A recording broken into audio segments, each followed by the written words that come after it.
Hey everyone. I had this thought, really not just today, but over the last several mornings as I wake up and I turn my phone on, I've noticed something. So before I show you what I've noticed, I needed to preface this observation with a few passages from the Bible. So I'm going to grab my trusty King James Version Holy Bible and I'm going to read a few verses to you to start. I'm going to start with Genesis chapter 2. I'm going to pick it up in verse 15. Okay. Then the Lord God took the man and put him in the Garden of Eden to tend and keep it. And the Lord God commanded the man, saying, Of every tree of the garden you may freely eat, but of the tree of the knowledge of good and evil you shall not eat. For in the day that you eat of it you shall surely die. Now I'm going to skip to chapter 3, pick it up at verse 1.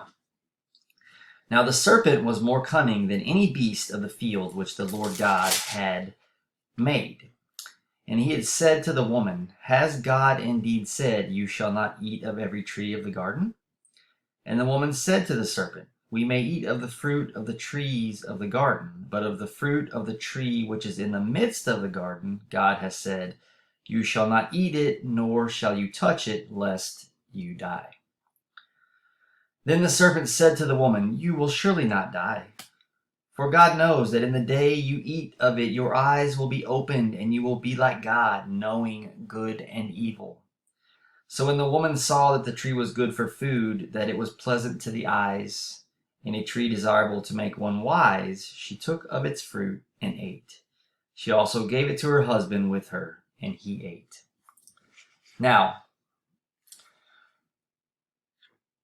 when you read these passages, it just says fruit. But I know as a child, when I heard the story, we were always given the visual of an apple, right? And that Satan or the serpent tempted Eve and with an apple.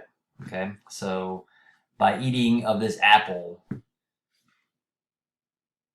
Adam and Eve were able to know good and evil, and they would surely die. Okay, now what prompted this Bible verse reading that I'm doing right now?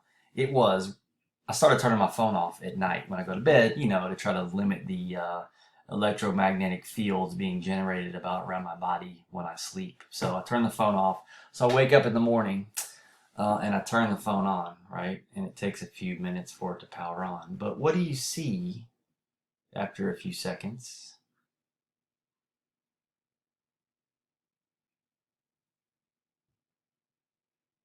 Of course, it's not powering on as fast as I want it to.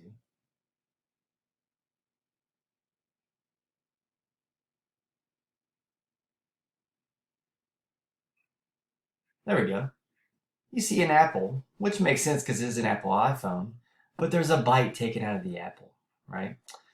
So I began to think, by looking at this phone, by turning this phone on and looking at it, right? I'm taking a bite out of the apple. We all are, right? This phone gives us so much knowledge of good and of evil. And maybe we use our phones for good, but I would argue that there's a lot of evil that comes from a cell phone, right? I mean, many minutes do we waste scrolling through different social media feeds, looking at pictures of people? No, we don't need to be doing that, right? It's a big distraction from what we should be doing with our lives. One of which is spending time thinking about God, talking to God, praying to God, reading the Word. I'll be the first to admit many times I've not picked up my Bible in favor of picking up the phone.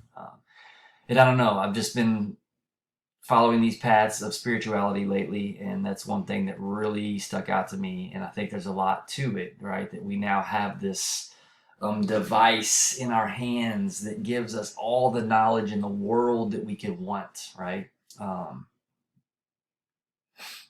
But there's a price to pay for that, I think. So that's it. I just wanted to share this quick little thought that I've had. Have a great night.